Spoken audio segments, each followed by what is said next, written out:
नमस्कार मित्रांनो, तुम्हा सर्वांचं आपल्या युट्यूब चॅनलमध्ये खूप खूप स्वागत आहे. मित्रांनो, आज होतं सगळ्यात मोठं रकमेचं बक्षिसाचं मैदान. ते कुठं होतं? ते होतं मुळशीमध्ये. आणि आत्ताच फायनलचा फेरा गेला आणि जबरदस्तच आपल्याला लढती पाहायला मिळालेत. मित्रांनो, फायनलमध्ये एकदम जबरदस्त सगळी बैली होती.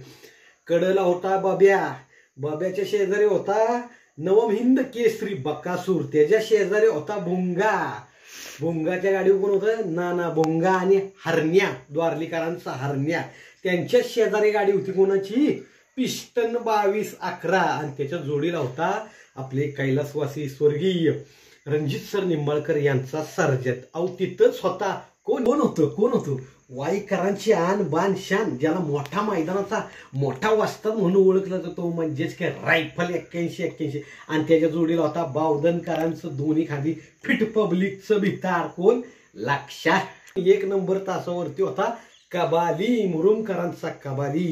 अशा जबरदस्त अशा लढती झाल्या आणि सगळ्यात मोठं इनाम हे पटकावलेलं आहे त्याच तालुक्याच्या वाघानं. म्हणजेच की मैदान होतं मुळशीचं आणि मुळशीच्याच वाघानं, ते म्हणजेच की नवम हिंद केसरी बकासूर हा प्रथम क्रमांकाचा मानकरी झालाय. मित्रांनो, जबरदस्त अशी लढत आपल्याला पाहायला भेटली. बकासूर आणि लखन ह्यानं धुराळा म्हणजे धुराळाच केलाय आणि 1 नंबर होण्याचा त्यांनी मान पटकावलाय आणि प्रथम क्रमांकाचे ते मानकरी झालेत. तर पुसेगाव हिंद केसरी मैदानामध्ये थोडंसं जरा वाईट चुकी झाली, त्यामुळे राहिलं. पण बकासूरनं हित कसूर काढला आणि आपल्या घरच्या मैदानात त्यानं जबरदस्त असा कमबॅक केलाय आणि गोलाचा तो मानकरी झालाय. 1 नंबर त्यानं केलाय. तर बकासूरला नवीन वर्षाची दानक्यात अशी त्यानं सुरुवात केली. त्याला खूप खूप शुभेच्छा.